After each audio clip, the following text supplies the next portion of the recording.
น้องเพียงดินครับเดี๋ยวหาหน่อไม้ไปซุปหน่อย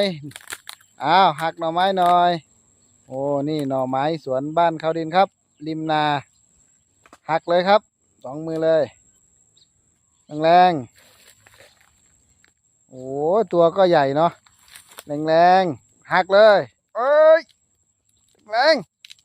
โอ้ย ไหนโชว์หน่อยโอเค